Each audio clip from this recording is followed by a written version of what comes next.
ಜ್ಞಾನಾನಂದಮಯಂ ದೇವಂ ನಿರ್ಮಲಂ ಸ್ಫಟಿಕಾಕೃತಿಂ ಆಧಾರಂ ಸರ್ವವಿದ್ಯಾನಾಂ ಹಯಗ್ರೀವ ಉಪಾಸ್ಮಹೆ. ನನ್ನ ಸಮಸ್ತ ಆರಾಧ್ಯಂ ಚಾನಲ್ ವೀಕ್ಷಕರೆಲ್ಲರಿಗೂ ಕೂಡ ವಿಭಾ ಶೆಟ್ಟಿ ಮಾಡುವ ನಮಸ್ಕಾರಗಳು. ಮಾಸ ಭವಿಷ್ಯ ಕಾರ್ಯಕ್ರಮಕ್ಕೆ ತಮಗೆಲ್ಲರಿಗೂ ಸ್ವಾಗತ. ಈ ತಿಂಗಳು ಅಂದರೆ ಫೆಬ್ರವರಿ 2026ರ ಮಾಸ ಭವಿಷ್ಯ ಕಾರ್ಯಕ್ರಮಕ್ಕೆ ತಮಗೆಲ್ಲರಿಗೂ ಸ್ವಾಗತ. ಈ ತಿಂಗಳಲ್ಲಿ ಪ್ರಮುಖವಾದ ಒಂದು ಹಬ್ಬ ಅಂತ ನಾವು ನೋಡೋದಾದರೆ ಮಹಾಶಿವರಾತ್ರಿ ಹಬ್ಬನ ನಾವು 15ನೇ ತಾರೀಕು ಆಚರಿಸ್ತಾ ಇದ್ದೀವಿ. ಹಾಗೆ ಗ್ರಹಗಳ ಸ್ಥಾನಮಾನ ಹೇಗಿದೆ ಅನ್ನೋದನ್ನ ತಿಳ್ಕೊಂಡು ತದನಂತರ ದ್ವಾದಶ ರಾಶಿಗಳ ಭವಿಷ್ಯ ಹೇಗಿದೆ ಈ ತಿಂಗಳಲ್ಲಿ ಅನ್ನೋದನ್ನ ನೋಡೋಣ. ಇನ್ನು ಗ್ರಹಗಳ ಸ್ಥಾನಮಾನ ಹೇಗಿದೆ, ಏನು ಬದಲಾವಣೆ ಆಗ್ತಿದೆ ಅಂತ ನೋಡೋದಾದರೆ ನಾವು ಆಗಲೇ ಗೊತ್ತಿರೋಂಗೆ ಜನವರಿ ತಿಂಗಳಲ್ಲಿ 4 ಗ್ರಹಗಳು ತನ್ನ ಪತನ ಬದಲಾವಣೆ ಮಾಡಿತ್ತು. ಅಂದರೆ ಧನಸ್ಸು ರಾಶಿಯಿಂದ ಮಕರ ರಾಶಿಗೆ ತನ್ನ ಪ್ರವೇಶನ ಬೆಳೆಸಿತ್ತು. ಅದೇ ರೀತಿಯಾಗಿ ಮತ್ತೆ ಇದೇ 4 ಗ್ರಹಗಳು ಏನು ಮಕರ ರಾಶಿನಲ್ಲಿದೆ ಅದೆಲ್ಲನೂ ಕುಂಭರಾಶಿಗೆ ತನ್ನ ಪ್ರವೇಶನ ಬೆಳೆಸ್ತಾ ಇದೆ. ಅದು ಯಾವ್ದು ಯಾವ ಸಮಯದಲ್ಲಿ ಅನ್ನೋದನ್ನ ನೋಡೋಣ. ಮೊದಲನೇದಾಗಿ ಫೆಬ್ರವರಿ 6ನೇ ತಾರೀಕು ಶುಕ್ರ ಗ್ರಹವು ಮಕರ ರಾಶಿಯಿಂದ ಕುಂಭರಾಶಿಗೆ ತನ್ನ ಪ್ರಯಾಣನ ಬೆಳೆಸ್ತಾ ಇದೆ. ತದನಂತರ ಅದೇ ಫೆಬ್ರವರಿ 8ನೇ ತಾರೀಕು ಬುಧ ಗ್ರಹವು ಕೂಡ ಮಕರ ರಾಶಿಯಿಂದ ಕುಂಭರಾಶಿಗೆ ತನ್ನ ಪ್ರಯಾಣನ ಬೆಳೆಸ್ತಿದೆ. ಹಾಗೆ ಅದೇ ಫೆಬ್ರವರಿ 13ನೇ ತಾರೀಕು ಸೂರ್ಯ ಮಕರ ರಾಶಿಯಿಂದ ಕುಂಭರಾಶಿಗೆ ತನ್ನ ಪ್ರಯಾಣನ ಬೆಳೆಸಿದ್ರೆ, ತಿರ್ಗಾ ಬುಧ ಗ್ರಹವು ಇದೇ 25ನೇ ತಾರೀಕು ಮತ್ತೊಂದು ಸತಿ ತನ್ನ ಬದಲಾವಣೆನ ಮಾಡ್ತಾ ಇದೆ. ಅದೇ 25ನೇ ತಾರೀಕು ಫೆಬ್ರವರಿ 25ನೇ ತಾರೀಕು ಕುಂಭರಾಶಿಯಿಂದ ಮೀನರಾಶಿಗೆ ತನ್ನ ಪ್ರಯಾಣನ ಬೆಳೆಸ್ತಿದೆ. ಇನ್ನು ಏನು ಶನಿ ಗ್ರಹವು ಅದೇ ಮೀನರಾಶಿನಲ್ಲಿ ಸ್ಥಿತನಾಗಿದ್ದು, ಗುರುಗ್ರಹವು ಅದೇ ಮಿಥುನ ರಾಶಿನಲ್ಲಿ ಸ್ಥಿತನಾಗಿರ್ತಾನೆ. ಹಾಗೂ ರಾಹು ಕುಂಭರಾಶಿನಲ್ಲಿ, ಕೇತು ಬಂದು ಸಿಂಹರಾಶಿನಲ್ಲಿ ಸ್ಥಿತನಾಗಿರ್ತಾನೆ. ಹಾಗಿದ್ರೆ 12 ರಾಶಿಗಳ ಮೇಲೆ ಏನೆಲ್ಲ ಪರಿಣಾಮಗಳು ಬೀಳ್ತಿದೆ ಅನ್ನೋದನ್ನು ನೋಡೋಣ ಬನ್ನಿ. 2026ರ ಫೆಬ್ರವರಿ ತಿಂಗಳ ಮೇಷರಾಶಿಯವರ ಭವಿಷ್ಯ ಹೇಗಿದೆ ಅಂತ ನೋಡೋದಾದರೆ ನೋಡಿ, ಒಂದು ಅದ್ಭುತವಾದ ಬದಲಾವಣೆ ನಿಮ್ಮ ಜೀವನದಲ್ಲಿ ನಡೀತಾ ಇದೆ. ಈ ವಿಡಿಯೋನ ನೀವು ಕೊನೆವರೆಗೂ ಸ್ಕಿಪ್ ಮಾಡ್ದಿರ ನೋಡಿದ್ರೆ ನಿಮಗೆ ಏನೆಲ್ಲ ಚೇಂಜಸ್ ಆಗ್ತಿದೆ ಈ ಮಂತಲ್ಲಿ ಅನ್ನೋದನ್ನ ನೀವು ಖಂಡಿತವಾಗ್ಲೂ ತಿಳ್ಕೊಬಹುದು. ಸೊ ಮೊದಲನೇದಾಗಿ ನಿಮ್ಮ ರಾಶ್ಯಾಧಿಪತಿ ಆಗಿರುವಂತಹ ಕುಜಗ್ರಹವು ತನ್ನ ಉಚ್ಚ ಸ್ಥಾನದಲ್ಲಿ ಕುತ್ಕೊಂಡಿದ್ದಾನೆ. ಅದು ಕೂಡ ನಿಮಗೆ ಅದು 9ನೇ ಮನೆ ಆಗಿರೋದ್ರಿಂದ ಸೊ ನಿಮಗೆ ಸಾಕಷ್ಟು ಲಾಭಗಳು ಬರುವಂಥ ಒಂದು ತಿಂಗಳಾಗಿರುತ್ತೆ. ಸೊ ನೀವು ತುಂಬ ಕಷ್ಟಪಡ್ತಾ ಇದ್ರಿ ಅಂದರೆ ನನಗೆ ಗೊತ್ತು, ಏನು ನೀವು ಹೇಳ್ಕೊತೀರಿ ಯಾವಾಗಲೂ 7.5 ನಡೀತಾ ಇದೆ, ಶನಿ 12ನೇ ಮನೇಲಿ ಇರೋದ್ರಿಂದ ತುಂಬಾ ಖರ್ಚಾಗ್ತಾ ಇದೆ. ಸೊ ಈ ಏನು ಆಲೋಚನೆಯಲ್ಲಿದ್ರಿ ಇನ್ಮೇಲೆ ಅದರಿಂದ ಒಂದು ರಿಲೀಫ್ ಆಗುವಂಥ ಒಂದು ಟೈಮ್ ಇದು. ಆ್ಯಕ್ಚುಲಿ ಫೆಬ್ರವರಿಯಿಂದಲೇ ಅಂದರೆ ಜನವರಿಯಿಂದಲೇ ನಿಮಗೆ ಒಂದು ಒಳ್ಳೆ ಟೈಮ್ ಸ್ಟಾರ್ಟ್ ಆಗಿದೆ. ಫೆಬ್ರವರಿನಲ್ಲೂ ಕೂಡ ನಿಮಗೆ ಈ ಒಳ್ಳೆ ಸಮಯ ಮುಂದುವರಿತಾ ಹೋಗ್ತಾ ಇರುತ್ತೆ. ನಿಮ್ಮ ರಾಶ್ಯಾಧಿಪತಿ ಆಗಿರುವಂತಹ ಕುಜಗ್ರಹವು ಒಂದು ಉಚ್ಚ ಸ್ಥಾನದಲ್ಲಿ ಕುತ್ಕೊಂಡಿರೋದ್ರಿಂದ ನಿಮಗೆ ಎಲ್ಲನೂ ಕೂಡ ಒಳಿತಾಗ್ತಾ ಹೋಗ್ತಾ ಇರುತ್ತೆ. ಅದರಲ್ಲೂ ಕೂಡ ಅದು ನಿಮಗೆ 10ನೇ ಮನೆ ಆಗಿರೋದ್ರಿಂದ ತುಂಬ ಒಂದು ಚೇಂಜಸ್ನ ನೀವು ನೋಡ್ತೀರಾ. ಅಂದರೆ ನಿಮ್ಮ ವ್ಯಾಪಾರದಲ್ಲಿ ಅಭಿವೃದ್ಧಿ ಆಗುವಂಥದ್ದು, ಒಳ್ಳೊಳ್ಳೆ ಆಪರ್ಚುನಿಟೀಸ್ ಬರುವಂಥದ್ದು, ಕೆಲಸನ ಡೆವಲಪ್ಮೆಂಟ್ ಮಾಡ್ಕೊಳ್ಳುವಂಥದ್ದು. ಯಾರೆಲ್ಲ ವ್ಯಾಪಾರ ಮಾಡ್ತಾ ಇದ್ದೀರಾ ಅಂದರೆ ಬಿಸ್ನೆಸ್ ಮಾಡ್ತಾ ಇದ್ದೀರಾ ಅವರೆಲ್ಲರಿಗೂ ಕೂಡ, ಅದರಲ್ಲೂ ಮೇಷರಾಶಿಯವರಿಗೆ ತುಂಬ ಒಳ್ಳೆಯದಾಗುವಂಥ ಒಂದು ಸಮಯ. ಅದರಲ್ಲೂ ಭೂಮಿಗೆ ಸಂಬಂಧಪಟ್ಟಿರೋ ವ್ಯವಹಾರಗಳು ಯಾರು ಮಾಡ್ತಾ ಇದ್ದೀರಾ ಅವ್ರಿಗಂತೂ ನೀವು ಎಕ್ಸ್ಪೆಕ್ಟೇಷನ್ ಮಾಡದೇ ಇರೋದಕ್ಕಿಂತ ಜಾಸ್ತಿ ಒಂದು ಲಾಭ ತಗೊಳ್ಳುವಂಥ ಒಂದು ಸಮಯ ಆಗಿರುತ್ತೆ. ಒಳ್ಳೊಳ್ಳೆ ಆಪರ್ಚುನಿಟೀಸ್ ಬರುವಂಥ ಸಮಯ ಆಗಿರುತ್ತೆ. ಸೊ ಯಾರೆಲ್ಲ ಮೇಷರಾಶಿನಲ್ಲಿ ಅದರಲ್ಲೂ ಭೂಮಿ ಕೆಲಸ ಮಾಡ್ತಾ ಇದ್ದೀರಾ ಅಥವಾ ಭೂಮಿಗೆ ಸಂಬಂಧಪಟ್ಟ ವ್ಯವಹಾರ ಮಾಡ್ತಾ ಇದ್ದೀರಾ ಅವ್ರಿಗಂತೂ ತುಂಬ ಒಂದು ಉತ್ತಮವಾದ ಸಮಯ ಅಂತಲೇ ಹೇಳ್ಬೋದು. ಸೊ ಒಳ್ಳೆ ಲಾಭನ ತಗೊಳ್ಳುವಂಥ ಒಂದು ಟೈಮ್ ಆಗಿರುತ್ತೆ.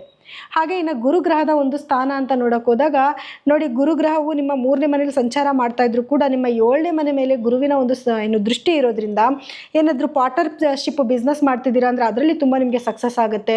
ಗಂಡ ಹೆಂಡತಿ ಮಧ್ಯದಲ್ಲಿ ಏನು ಪ್ರಾಬ್ಲಮ್ಸ್ ಇತ್ತು ಅಥವಾ ಏನೋ ಮನಸ್ತಾಪಗಳಿತ್ತು ಅದೆಲ್ಲ ಸ್ವಲ್ಪ ಬಗೆಹರಿಯುವಂಥ ಒಂದು ಸಮಯ ಇದಾಗಿರುತ್ತೆ. ಅಂದರೆ ಕೂತ್ಕೊಂಡು ಮಾತಾಡೋದು ಅಥವಾ ನಿಮ್ಮ ಹತ್ರ ಏನು ಒಂದು ಭಿನ್ನಾಭಿಪ್ರಾಯಗಳಿತ್ತು ಅದು ಕ್ರಮೇಣವಾಗಿ ಅದು ಕಮ್ಮಿ ಆಗುವಂಥ ಒಂದು ಟೈಮ್ ಆಗಿರುತ್ತೆ.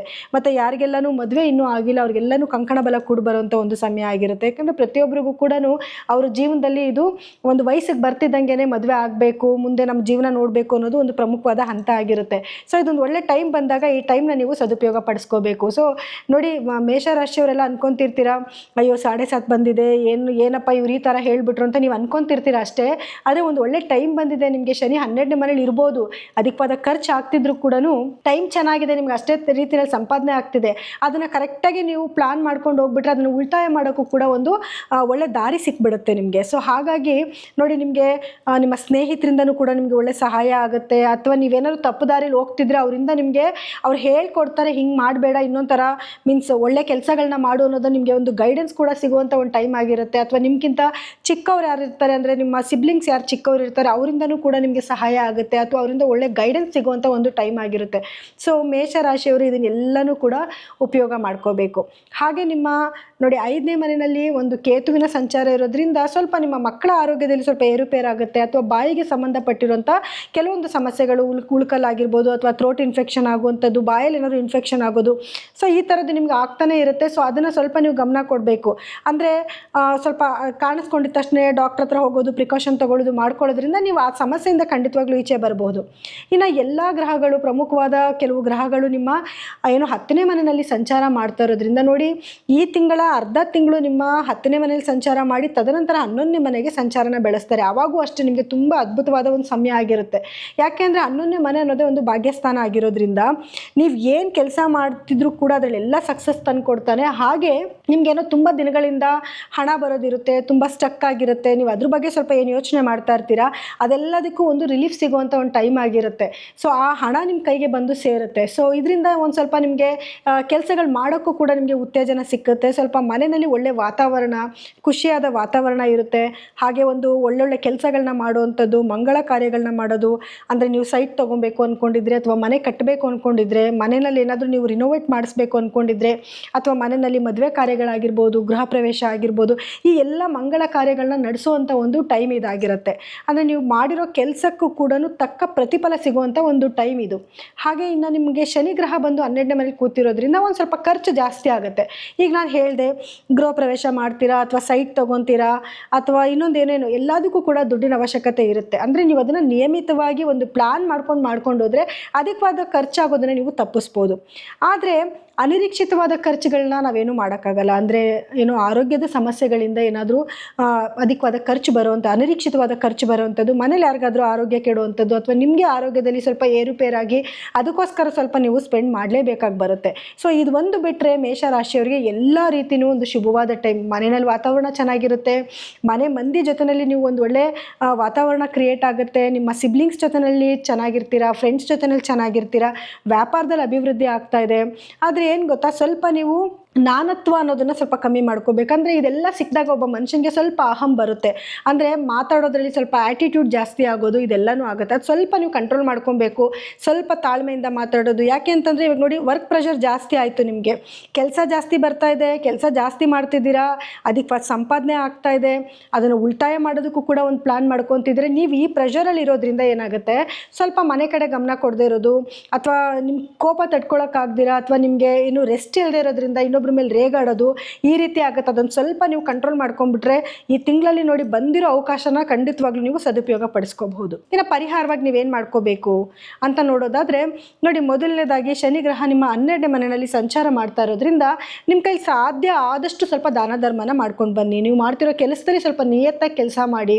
ಸ್ವಲ್ಪ ಏನಂದರೆ ಇವಾಗ ನೋಡಿ ಹೇಳ್ತೀನಿ, ಒಬ್ಬ ಫುಡ್ ಬಿಸ್ನೆಸ್ ಮಾಡ್ತಿರ್ತಾರೆ ಅಂತ ಇಟ್ಕೊಳ್ಳಿ, ಅದರಲ್ಲಿ ಸ್ವಲ್ಪ ಕೆಮಿಕಲ್ಸ್ನ ಯೂಸ್ ಮಾಡಿದಿರೋ ಫುಡ್ನ ಕೊಡೋದನ್ನ ಸ್ವಲ್ಪ ಯೋಚನೆ ಮಾಡಿ. ಅಂದರೆ ಅಕ್ಕಿ ಸ್ವಲ್ಪ ಜಾಸ್ತಿ ಇದಾಗಲಿ ಅಂತ ಹೇಳಿ ಸೋಡಾ ಹಾಕೋದು, ಈ ಥರ ಕಲಬೆರಕೆ ಕೆಲಸಗಳನ್ನ ಮಾಡ್ದಿರಾ ಸ್ವಲ್ಪ ಉತ್ತಮವಾದ ರೀತಿಯಲ್ಲಿ ಆಹಾರ ಕೊಡೋದು. ನಾನು ಬರೀ ಎಕ್ಸಾಂಪಲ್ಗೆ ಇದನ್ನು ಹೇಳ್ತಾ ಇದ್ದೀನಿ, ಬೇರೆ ನೀವು ಏನೇ ಕೆಲಸ ಮಾಡ್ತಾಯಿದ್ರು ಅಷ್ಟೇ ಆ ಕೆಲಸದಲ್ಲಿ ಸ್ವಲ್ಪ ನಿಯತ್ತು ತೋರಿಸೋದ್ರಿಂದ ಖಂಡಿತವಾಗ್ಲೂ ನೀವು ಚೆನ್ನಾಗಿ ಅಭಿವೃದ್ಧಿ ಆಗ್ತೀರಾ.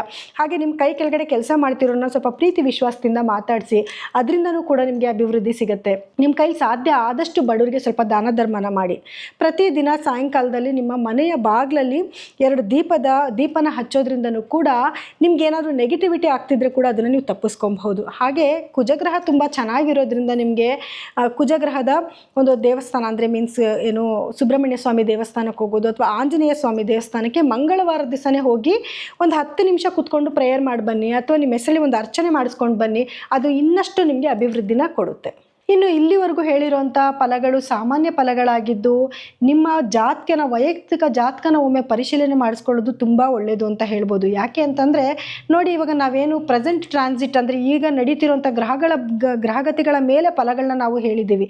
ಆದರೆ ನಿಮ್ಮ ಜಾತಕದಲ್ಲಿ ಗ್ರಹಗಳ ಸ್ಥಾನಮಾನ ಬೇರೆ ಆಗಿದ್ದಾಗ ಫಲಗಳಲ್ಲಿ ಸ್ವಲ್ಪ ವ್ಯತ್ಯಾಸ ಆಗುತ್ತೆ. ಹಾಗಾಗಿ ನಿಮ್ಮ ಜಾತಕನ ಒಮ್ಮೆ ಪರಿಶೀಲನೆ ಮಾಡಿಸ್ಕೊಳ್ಳಿ. ನಿಮ್ಮ ದಶಾಭುಕ್ತಿಗೆ ತಕ್ಕಂಥ ಕೆಲವೊಂದು ಪರಿಹಾರಗಳನ್ನ ಕೂಡ ನೀವು ಮಾಡ್ಕೋಬಹುದು. ನೀವೇನಾದರೂ ನಮ್ಮಲ್ಲಿ ಜಾತಕಗಳನ್ನ ಕೇಳಿಸ್ಕೊಂಡು ಬೇಕು ಅಂತಂದರೆ ನಮಗೆ ಕೆಳಗಡೆ ಸ್ಕ್ರೋಲ್ ಆಗ್ತಿರೋಂಥ ನಂಬರ್ಗೆ ನೀವು ಕರೆ ಮಾಡಿ ನೀವು ಪರಿಹಾರನ ಕಂಡುಹಿಡ್ಕೋಬಹುದು. ಹಾಗೆ ನಿಮ್ಮ ಸಮಸ್ಯೆಗಳಿಗೆ ಕೆಲವೊಂದು ಬಾರಿ ನಿಮಗೆ ಕೆಲವೊಂದು ಕ್ರಿಸ್ಟಲ್ಸ್ನ ಕೂಡ ನಾವು ಸಜೆಸ್ಟ್ ಮಾಡ್ತೀವಿ. ಅದನ್ನು ಹಾಕೊಳ್ಳೋದ್ರಿಂದನೂ ಕೂಡ ನಿಮಗೆ ಅದೃಷ್ಟ ನಿಮ್ಮ ಜೀವನಕ್ಕೆ ಬರುತ್ತೆ ಅಂತಲೇ ಹೇಳ್ಬೋದು. ಹಾಗೆ ಈ ಕಾರ್ಯಕ್ರಮನ ಮುಗಿಸೋಂಥ ಸಮಯ ಇದಾಗಿದೆ. ಇನ್ನು ಮುಂದಿನ ತಿಂಗಳ ಮಾಸ ಭವಿಷ್ಯ ಕಾರ್ಯಕ್ರಮದಲ್ಲಿ ಮತ್ತೆ ನಾನು ನಿಮ್ಮನ್ನು ಭೇಟಿ ಮಾಡ್ತೀನಿ. ಎಲ್ಲರಿಗೂ ಕೂಡ ನನ್ನ ನಮಸ್ಕಾರಗಳು.